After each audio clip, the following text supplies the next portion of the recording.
Anyway, we're back with the race leader, Greg Murphy. He's now 7.8 seconds in front of David Bernard. He's in very, very good shape. Bear in mind, Murph's been on the podium here twice. He was third with Richo in 2000. That was for Gibson Motorsport, and third with Todd Kelly last year for this very team, Kmart Racing. He's holding it together, and looks like he might just have to be picking up the pace a bit to keep Dave Bernard honest. Well, once again, David Bernard has found more speed. In last laps, he's been consistently chipping away at the time. 7.5 seconds on the other side of that break. Oh, there's a big contact between Ellery and Morris. This race is an interesting prospect, and I don't mean to make light of it, but look at this, Billy. What's this on the right-hand side as they disappear? Look, bang! Ouch! It's always a risk later in these races, these cars getting tangled up in front of one of the lead cars. Wouldn't have to do very much there, Mark, to have a safety car, would you? No. You know, I mean, that would be a drama. And then for Murph, because we were working so hard to keep that gap, and you know, that sort of drama easily. Look at this chase by David Bernard on the bottom of your screen. Last 5 laps. Green flags, green boxes tell you. Spraying a bit of oil out, but I don't think doesn't seem to be a big problem at the moment. So 7.5 seconds was the difference last time around. It's going to be less than that, 7.1 seconds. So he's made up 4/10 on that last lap. You said, Scafie, it's going to be a sprint to the finish, and at the moment, David Bernard is sprinting a lot quicker than Greg Murphy. Rusty's down in pit lane. Guys, just to expand on that radio chat, you could hear that Cyril Wines Commodore has been in pit lane a couple of times in the last sort of 10 laps or so. Paul Morris's car seems to be leaking oil of some kind at the back, but it doesn't seem to be a big drama at the moment. What you've got to bear in mind is behind him on the road is Greg Murphy and the likes of David Bernard, so their teams respectively are warning their drivers right now to be careful.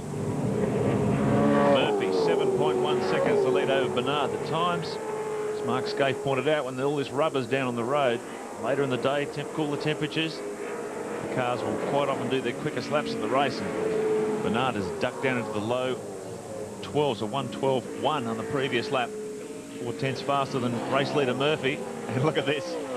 Now, Jim Richards in the surviving Holden Racing Team Commodore is closing in on the back of the Pertec Ford. In fact, I think he's got him. Well done, James. Isn't he going okay? Your old mate. Isn't he good? And what's going to happen to Bathurst? Do you know yet? Who's going to team up with who? The way he's going is a certain bet, isn't he? Yeah. You never know. Go down and sign him up for your car. What about the commentary bias in the box? By the way, that's Mark Scaife making these comments, if you just sat down and joined us. Car number 2, Jimmy Richards, is now up in his 6th position. So Marcus Ambrose and Paul Wheel, from the word go, were under pressure from an HRT car. This time, towards the end of the race, it's now a different red rocket, but the result is the same. They're feeling all sorts of heat coming out of the Commodore in front of them. Murphy again has lost more time now to David Bernard. The gap is now 6.7 seconds, so he's consistently making up 4/10 of a second per lap, and there's only 10 laps to go. We got a real battle on our hands down here. David Bernard has a fantastic car underneath him. He's gaining time each and every lap. He was one of the last to make his pad stop change. Greg Murphy was one of the first. So under brakes is where David Bernard is really killing him at the moment. If we just have a quick chat to Campbell Little, his engineer. Campbell, the big question is, can he catch Murph? Oh, he's chasing pretty hard. The traffic hasn't been really kind to us, but the car's going strong. I think we're in good shape. It's only sort of 0.2, 0.3 a lap, but his last 10 laps has been every lap, so... You do the math, and that might be enough. Might be enough, yeah. We're hoping. All right, Campbell, good luck to you. Thanks. At that rate, they need another 5 or 6 laps to knock it off. That last one was 0.2 of a second. Ones before that were closer to half a second, so... Lap 151 of 161 we're on as David Bernard shoots past one of the back markers, Steve Owen in the Caterpillar car, and there's the mistake. Thought he was going a fraction hot in there. Just locked the brake on the inside, got off the pedal, minimised the damage, got back in front of that lap car. That'll cost him about half a second or a bit more, and that little slip up, I mean, they're the little ones that cost you, but probably the lap car before, Mark, was the thing that got him. I mean, he probably overall, that 2.5 seconds, he would have been really in the sniff, you know, where the 6.5 second gap with only 10 laps to go, Greg would want to make a pretty big mistake now. Pressure's on for the Stone Brothers team. They said if we can't win a race here in our own backyard where we grind around and test, well, not sure what chance we've got of winning another race toward the end of this season. So They're sort of in this thing with a hell of a shake, but there's 6.6 seconds between themselves and victory. Look at how hard Bernard's pushing here over the bumps on the approach to turn 1. Is this place getting bumpier by the year, Skate? It certainly seems to look like that way. Well, that's a good pickup. It certainly is. At the end of the front straight there, where we saw David's car, the bumps are actually, they make the car sort of porpoise on the way into that corner. Yeah. And then at the end of the straight down here, you watch as David's under brakes, which is actually what caught him last time. There's a big bump just missed it. That's what I was quacking about it. I missed it. But you were saying just before it, and there's actually where the large bump is on the outside. You've actually got to come off the brake over that bump and then brake again. Because it's so severe. Yeah. Take a look at Stone Brothers Racing. What about the story evolving here with Simon Wills? 2 rounds ago, he was out of a job. Split with Cat Racing, completely and utterly out of a job, and he hunted around and found a drive with David Bernard, and now he's going to be on the podium, maybe up the top. They hold on to the laps and keep chipping away at the time of Greg Murphy. The difference is that the next round, sorry Mark, the next round David Bernard will pair up with Wayne Gardner. It was a deal already set in concrete, and Simon Wills will go off to Jason Richards' car. 6.3. He's found another 3/10 that lap. But I think Murph's going to have to make someone to spin. Yeah, I can hear some tyres squealing there somewhere. And this there it is. That was Steve Owen. And if this is a safety car, this will be on beyond. No. Now, it depends whether he can drive out of here. He hasn't. Well, like he's bulked it too deep, but when he gets the thing into gear and gets on the throttle, he may well bury it. There he is, right off the end of turn 1. He's gone a mile off into the Sahara there. This could be a safety car. What do they do here with 7 laps remaining? I would say it's got to be a safety car. Yeah, the safety car's on its way, and you've got yourself a shootout to the end between Murphy and Bernard. That's just what Murphy wouldn't have wanted, knowing that Bernard has been chipping away at the times. We're set for an incredible finish. Tony Cochran standing over the box here. He's happy. I think he's put the blockers on your car, and now he's pulled the rug under Murph as well. Oh, look, if you go back to the start of the broadcast when we talked about those figures, and really, no, we talked about the start of at the broadcast about those Ford figures and the years that have gone by and the numbers that have stacked up against them. They needed a break sooner or later, and maybe this is the one that they needed. Have a listen to this. On the exit of turn 1, they left for 4 laps. This won't be nice chat. This will not be nice chat. Tell the kids to leave the room. You talk about brakes. Bear in mind the comments made about the brake pad change earlier on, and perhaps Bernard with fresher brakes would be a better opportunity to get past Murph. It hasn't been too easy to get past people around this circuit today. Let's have a look at this replay of the incident. And he came into the shot backwards. And we just see on race control that Murph's low fuel light is on. We'll just confirm that for you, but if that's the case, he's going to be running on the reserve pump. Scavy, this is a nervous time. Go to reserve. Well, yeah, there's no way. There's no way with 5 laps to go that it'll make it like that. We have there's 2 lights. There's a light left and light right, which are basically for resistors that are in the tank. And when the fuel uncovers the resistor, the light comes on. So then we go to reserve. You might get 2 laps like that, but I wouldn't think there's 5. He'd be hoping there's a couple more laps. What about a couple of laps under safety car with that? This might be good enough. That's there's definitely not 5 race laps, but there might be enough with a couple of safeties. Yeah, possibly going to be 2 or 3 laps in the green. What a nail biter. Serve as much fuel as you can on this safety car. Yeah. He's lost his voice, Todd. Lucky for the safety car. Yeah, sure. So nervous moment for Todd Kelly. He's put in big time today as well. There's his co-driver, Greg Murphy. The fuel light's still on now, mate. Toddler looks as though he's Roger that. out to dry at the end of this one. Well, it's interesting. I'm sure the Kmart team would have worked their fuel calculation down to the last drop to make sure that their fuel fill on that last stop was as short as possible. Maybe they've overestimated, Mark. Well, that's a very easy thing to do because it's the way they flow. It's not linear, and the thing they're a little bit lucky with is that car's very deep in the sand. If that was one of the earlier safety car periods we had earlier in the day, where we basically only had a lap and a half or 2 laps on a safety car, that would make a big difference to their calculation. Right now, I wouldn't like to be down the Kmart pit. I think the Kmart crew is going out and sitting on that car. How long it takes to get out? Besides the brake pedal getting spongy, the engine's idling at 4,000 RPM. That'd be good for the understeer we were talking about before. And every time you come off the throttle, it's still marching on. Settings at the moment. Rear's on 3, the front is on 1. No, sorry, front is on 8.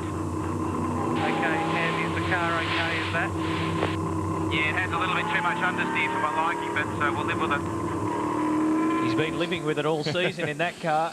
Let's just recap exactly who's where as they trundle around the 3.12k circuit, and all the other drivers are now along pit wall, nervously waiting to see what's going on. Now, Greg Murphy is the race leader. David Bernard is second. Stephen Richards third. Craig Lowndes fourth. Garth Tander fifth. Jim Richards sixth. This man, Marcus Ambrose, is in seventh. Paul Dumbrell in car 11 is eighth. Greg Ritter is ninth, and John Bowe is in 10th position. Go through them there on your PlayStation 2 race score, and you can see the car numbers tell the story. 51 first, 9 is second, 2.92 seconds. Now keep in mind there's a few cars between Greg Murphy and David Bernard at the moment as they trundle around here at low speed. It's 3 seconds. Let's just have a look. There it is. 2 cars there. Yep, Morris and the VIP car are in there. Steve Richards is right on the back of Bernard as well. You can't throw him out of the equation if it's just a 5-lap dash. Oh man, this is like a basketball game. They've gone 4 quarters and they're going to decide it in the last second. You can just imagine you can just imagine the 2 teams standing in pit lane. Kmart's going, take forever to get in the car. The Stone Brothers are saying, get it out. Yeah. And there's only 10 cars on the lead lap, so those 2 guys that are in between are clearly being lapped. So they'll have the blue flag immediately to them. Here's the Kmart team right inside. Eric Pender, their data acquisitions man, would be sweating big time looking at that screen. It's directly attached to the car's data acquisition equipment. They can read what's going on. Well, guys, it's a very nervous time down here at the moment for the Kmart racing team. Eric's been doing some calculations in constant conversation with Rob. We'll see if we can get in here and find out. What do you think, Rob? Has it got enough to get it to the line?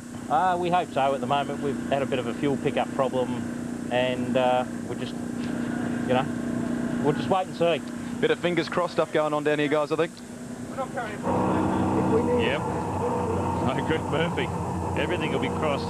Car 51. Looks like they're getting ready to go back to green soon. Scapey, while we've got you here, can you explain this readout on the laptop here? Well, as you can see there, there's probably 7 or 8 things that they're looking at in terms of temperatures, but the biggest thing that the guys will be talking about is they actually have a fuel number per lap. So they'll be calculating the fuel that went into the car, which is weighed, and then they'll also be calculating the fuel number per lap as to the consumption per lap over the period of time. So when the safety car's out, obviously it doesn't use much fuel, but if there's any laps under the green, and as I said before, there's really only probably 2 race laps in the reserve lights. So it's a very precarious position they're in. Well, Rob was also talking, they've had a bit of a fault with the fuel pickup, so maybe they're getting an inaccurate reading. We will only find out as this race unfolds. There's no big hill to roll down toward the finish line, is there? This place is as flat as a biscuit. So lights are still on the safety car, and this is precious time for the Kmart team. And it's working against the Stone Brothers. As the laps fall down, keep in mind these laps behind the safety car count as race laps 158 of 161. Well, I was talking about a 5-lap dash. It looks like a 2-lap dash. 2-lap dash, yeah. Gone all the way back to the top 15 shootout, just about. Well, those 2-lapped cars will, in the interests of this contest, want to move sideways pretty quickly. So the lights are off on the safety car. They're going to be crucial, Bill. That's exactly right. I mean, whatever happens with those guys, even if it only costs David Bernard half or 3/4 of a second, that will be enough. Yeah. Kmart team. Todd Kelly. Speak up, Todd. Faces there. He's talking about that fuel number that Scapey was just talking about. They're concerned, all right. There's no question about it. Now, remember that when things were going pretty good, Greg Murphy had around about a 9-second lead on David Bernard. Bernard whittled that away down to about 6 seconds, and then we got stuck with this safety car situation, and the gap will only be fractions of just about nothing when they restart. So you've got yourself a 1-2 battle, Holden versus Ford, to fight to the finish line with just a couple of laps in hand. Can Murphy hold on? Is there enough fuel in the tank? Can Bernard pounce, or will Richards benefit from both of their dueling? There's only 3 laps to find out when they get underway. Here we go. Safety car's pulled off. Murph has shot away the other two cars. The Sirame Wines car and the VIP car are stuck to the left. Cam Bernard shoot past them at turn 1.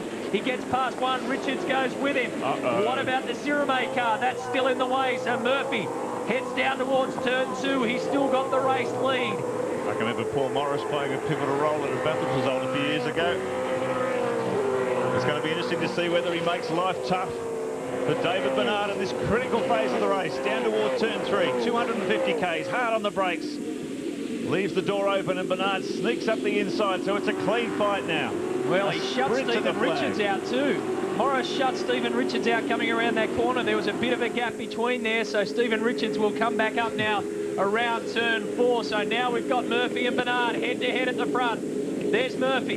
There's Bernard. You can see the gap visually now. Gives you an idea of just how exciting this finish is going to be. We're on lap 159 of 161. They've gone over 3 hours in this incredible endurance race. The Holden Racing Team #1 car isn't in it. And it's up to Murphy to hold off the Ford Challenge. Can the Falcon break through for the first time this season? We'll find out in a couple of laps. Has Greg Murphy got enough fuel? That's the big question. He's saved by the slow recovery of that car out of turn 1. It went a long way off into the gravel, and that was valuable time for Greg Murphy under safety car conditions, if he is indeed running out of petrol. 1 second in it between 1 and 2, and just over half a second between positions 2 and 3. What an enthralling finish to this race. We understand he's running out. Murph may be running out, and David Bernard will be ready to pounce. It looks as though the Falcons are going to get their wish at this stage, and then Bernard's got to hold off, and he's got it. There goes David Bernard right around our race leader, and the Ford hits the front with just a lap and a bit to go, and they're celebrating like there's no tomorrow. Oh, look at poor Todd Kelly. He cannot believe it. Oh, that's the end of Greg Murphy's charge. It's not a way to lose a race. What an extraordinary event. David Bernard gets through to the front. Can you believe it? This was the last round that Ford won. They haven't been in the victory circle since. So 12 months later, it's back again. You had the feeling that Stone Brothers Racing were capable of pulling it off. Stephen Richards wants to get past. Oh, Murphy's completely gone. Absolutely, completely gone. A horror situation for Kmart. They had it in the bag, but not enough in the tank. And Richards now will step up into second position. So we've got Ford versus Holden still. 1 versus 2. Can David Bernard hold on? It looks as though we're going to get the breakthrough. We've been waiting 9 rounds to do it, the first enduro of the season. And David Bernard has played his cards perfectly with Simon Wills to come up with a landmark story in this event. Car number 9. They've done everything possibly right. How long has it been since we've seen an AU Falcon leading a V8 Supercar race on the last lap? David Bernard, it's absolutely fallen into place for him this afternoon. Tragedy for the Kmart team. Miscalculation on fuel. They've run out of gas within sight of the finishing line. Absolutely incredible performance. Stone Brothers Racing, this is their test track. They came here determined to break the mould that has led Holden to the front all the way throughout this season. And here we go, David Bernard in number 9, swings it around for the last time at turn 6 and takes aim at a pretty famous victory. 12 months since Ford last got there. David Bernard gets the checkered flag and a Ford breakthrough in the V8 Supercar Championship Series. Well, it's taken them a long time, but they've got there. Simon Wills, who partnered David Bernard in the winning. The Ford flags are flying now on the back straight. Punching his fist in the air with jubilation. David Bernard, he was heavily criticised for his driving in his debut season last year, but he really has come of age in 2002. And Greg Murphy, boy, can't you feel for him? So close yet so far. Well, Simon, just a couple of rounds ago, you were without a drive. You have now just won the Queensland 500. Yeah, how good's this? This is fantastic. I can't believe it, just a bit of luck there at the end, and I'm wrapped, thank God for the team, and here we go, forward. Those last few laps must have been just like hell. Oh, yeah, it was pretty nerve-wracking. We knew we had a chance, but good on Dave, he just did it. It was great. Congratulations, we'll let you celebrate with the team. Well done. Yeah, thank you. They've blown them away. Ford have done it. Ford have finally done it this season. First on race day, the Blue Oval gets a victory at the Queensland 500. What about the emotion flowing out of that garage at Stone Brothers Racing. This is how they finished the Queensland 500. Bernard and Wills, that's the hard luck story. Walking behind that graphic is Greg Murphy. Ingle and Richards get up to second. Garth Tander in third position. Then Mazira and Richards. Ambrose and Wheel in fifth. So 2 top 5 performers out of the Stone Brothers Racing. Lowndes and Crompton, Perkins and Dumbrill. There's some great efforts in the top 10 here. Down to Jones and Bow. They had to go through a penalty stop twice. Todd Kelly and Greg Murphy will officially finish in 10th position. Larkham and Power, Forbes and Bates. What an absolutely amazing race.